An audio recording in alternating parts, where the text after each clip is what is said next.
Roma fue un imperio que se extendía por 3 continentes. Un imperio que dominaba mares, pasos alpinos, desiertos y bosques.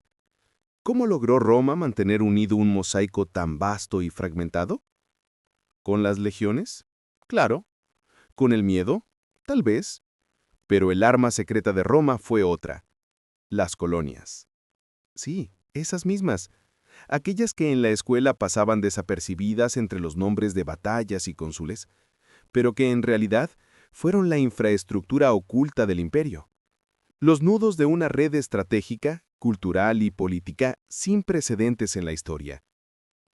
Hoy descubriremos cómo la fundación de una colonia era un acto sagrado, pero también una obra maestra de ingeniería. Cada nueva ciudad estaba pensada como un pequeño duplicado de la propia Roma, y todo esto ha influido en la geografía de Europa hasta nuestros días.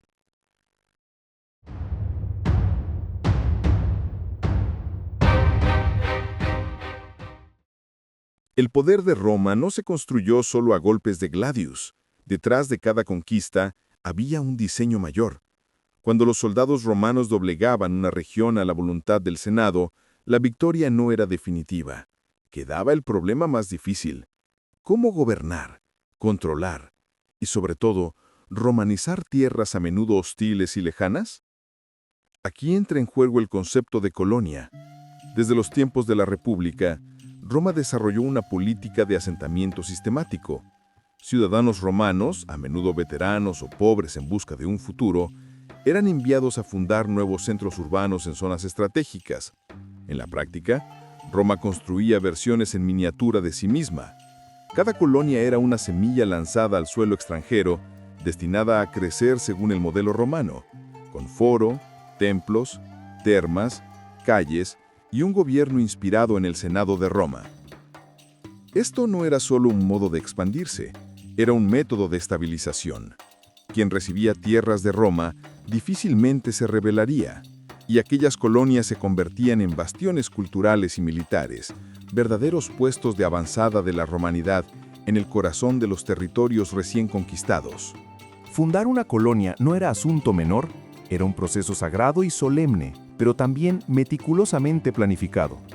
Todo comenzaba con el deductio, el acto oficial y ritual de fundación. El Senado, a través de los comitia tributa, elegía una comisión de 3 hombres, los llamados triumviri coloniae deducendae, a menudo excónsules o personajes de gran prestigio. No eran técnicos ni obreros, eran los garantes políticos y religiosos de toda la operación. Su tarea era doble: por un lado, representar la autoridad del Estado romano en el nuevo territorio; por el otro, supervisar cada fase de la fundación.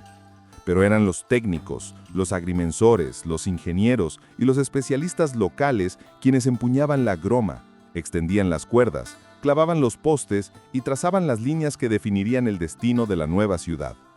El territorio se dividía siguiendo un esquema ortogonal, con 2 ejes principales: el Cardo Maximus y el Decumanus Maximus, que se cruzaban en el punto sagrado de la fundación. Alrededor de ese cruce se desarrollaba toda la estructura urbana: el foro, los templos, las viviendas. Las tierras se dividían en lotes, medidos en iugera, y distribuidos según criterios decididos por la comisión, a menudo mediante sorteo. Cada paso era documentado, registrado, grabado en piedra o en tablas de bronce conservadas en el tabularium. El deductio era también un momento altamente simbólico. Se sacrificaban animales, se trazaban surcos con el arado, se pronunciaban fórmulas sagradas. Ese momento sancionaba no solo el nacimiento de una ciudad, sino la imposición de un orden, el romano. Si queremos un ejemplo concreto de esta perfección romana, miremos a Cosa. Fundada en el 273 a.C. en la costa etrusca, Cosa era una colonia fortificada, erigida en una posición dominante. Sus murallas, de 10 metros de altura y 2 de grosor, parecían hechas para resistir siglos de asedios. Dentro de esas murallas encontramos el corazón palpitante de una colonia tipo: templos, un foro, viviendas, calles de 12 metros de ancho. El 25% del área estaba dedicado a lugares sagrados y públicos. Pero la verdadera ciudad se extendía fuera, en los campos, entre campesinos soldados, que trabajaban y defendían al mismo tiempo. Para ellos, cada día era un acto de fe en la promesa de Roma. Y el sistema funcionaba. Esas colonias se convertían en pequeños mundos autónomos, pero siempre conectados con el centro. Los colonos no solo recibían tierras, sino también derechos, leyes locales modeladas sobre las romanas, asambleas y magistraturas. En resumen, Roma daba, pero también pedía. Las colonias estaban obligadas a proporcionar soldados, lealtad y estabilidad. Y era precisamente en esa reciprocidad donde se fundaba el equilibrio del imperio. Con el tiempo, el rostro de las colonias cambió. Lo que había nacido como un instrumento militar y administrativo se convirtió también en un extraordinario medio de propaganda política. Pensemos en Julio César. Entre las muchas herramientas con las que buscó conquistar el consenso popular, una de las más eficaces fue precisamente la creación de colonias para veteranos. 80.000 ciudadanos fueron asentados en nuevas Colonae Juliae, todas dedicadas a él.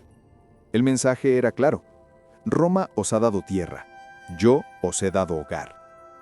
Y no fue el único. Mario, Sila, Octavio.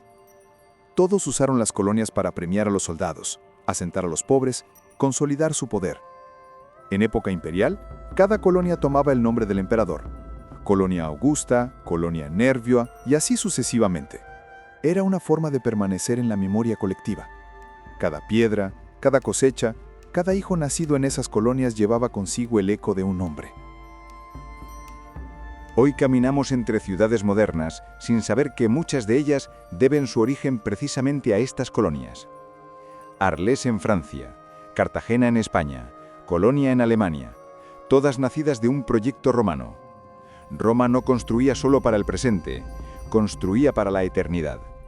Y el resultado fue un imperio mantenido no solo por las leyes y las legiones, sino por una red de ciudades, caminos, puentes y corazones romanos que latían lejos del Palatino.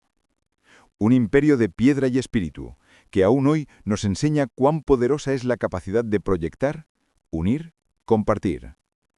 En los siglos siguientes, esa idea será retomada por Carlomagno, reinventada por Constantinopla, soñada por los zares, imitada por los colonialistas modernos.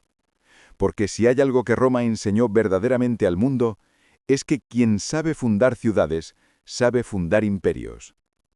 Si este viaje al corazón de las colonias romanas te ha apasionado, suscríbete al Legión Digital.